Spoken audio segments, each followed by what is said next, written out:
I have interviewed many virtual assistants over the years, sometimes for my client and sometimes for my personal project.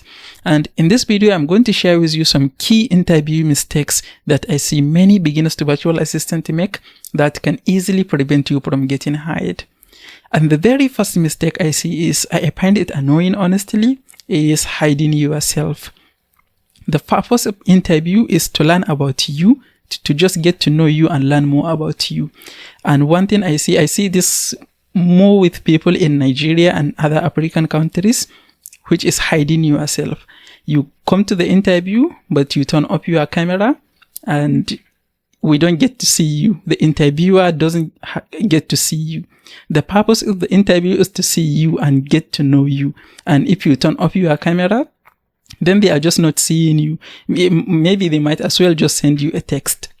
This is a mistake that it annoys me honestly, and many people I talk to also. I had this a lot with most of the people I work with and the people I work for. If someone turn off their camera in an interview, they have a lot less chance of getting considered. So if you want to increase your chances of getting hired in an interview, don't turn off your camera, go to the interview prepared and let the person see you, see your personality. Let me tell you what I did last interviews that I did. The people that I'm going to interview are 5 people, and I just have a spreadsheet with points. If the person come to the interview, as soon as they come to the interview, if they turn on their camera, they have 5 points. If they come to the interview with no camera, they have 0 points. And it contributes to the number of points that at the end, the number of points is going to add up to whether they get considered or not. And the next key mistake is being too generic. Let me tell you something that you might not know. You see, many people will ask you in an interview process, what is your weakness? And I can tell you this, with all the applications I reviewed and all the hiring I did, 99% of people, when they get asked what is your weakness, or before I even tell you, just answer this question, what is your weakness? What will you say if you get asked this question in an interview or in an application process? Do you have your answer? Well, I can guess it is most likely a perfectionist. You are a perfectionist. 99% of people, at least in the interviews I did and the applications I reviewed, when they asked what is your weakness, they said I am a perfectionist. So that has become a too generic thing that just everyone said to just move on. So just don't say this. Maybe you are a perfectionist, maybe that is your weakness, but it has become something that just everyone use. So it has like no meaning in an application process. So don't be this generic. Try as much as possible to be specific. For example, when someone, maybe if I'm in an interview and you ask me, tell me about your previous experience, your relevant experience, I can say, if the interview is for maybe a WordPress developer, since I have experience with WordPress, if I am being generic, I will say I have worked with WordPress for a long time and I have built many websites, and I also manage many websites for about 2 or 3 or 4 years. This is a generic response. If I want to be specific, I will say I have worked with WordPress for a few years. Just recently, one of the websites of someone I was working for get hacked. Even though I don't have experience with fixing hacked website, because it's an emergency, we couldn't find someone in the right time to fix it. I have to go through the CPA control panel of the website in the back end. We have to figure out X and X. I found that in the most used plugins folder, we have a plugin that is malicious and we delete it. Some things broke, but since I have experience with WordPress, I was able to fix it.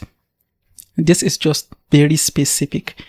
You see, the person will not have much doubt about this experience if I am specific about it. Whereas if I am generic, everyone can just come up with a generic experience. But if you are specific, there is a very high chance that what you are saying is true. You do have the experience. So don't be too generic. Don't say I am a perfectionist. Don't just give a general experience that anyone can get from ChatGPT and read.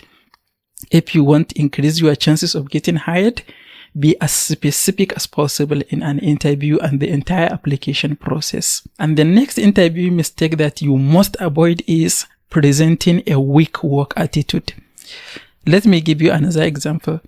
When I'm going to interview someone, the very first thing I have in my checklist, which is going to be one of the points that I'm going to give, is whether they are in the interview before I arrived.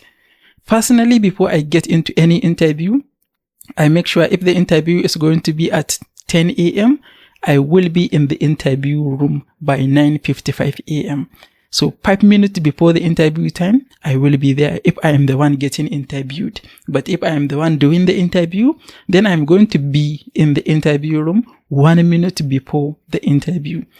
And if I join the interview and you haven't joined, even if you are late with 2 seconds, that is an indication maybe you don't care much about getting the job, or you just have a weak work attitude. So this is very important. And if you have a weak work attitude, nobody wants to hire someone with a weak work attitude. So don't be late in an interview. It's just very, very important that you be in the interview room at least 5 minutes before the interview, so that when the interviewer joins, you are going to be there before they even join.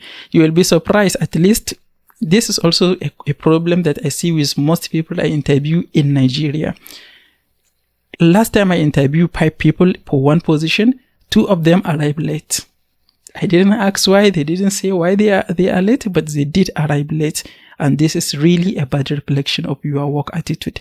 So as much as possible, try to present yourself as someone with a great work attitude that companies will want to work with. And if you want to learn more about a recent job application I went through and completed, and the key things that you need to put more effort and focus on if you want to even get the interview, you can watch this next video. If you find this video helpful, please give it a like and don't forget to subscribe. I will see you in the next one.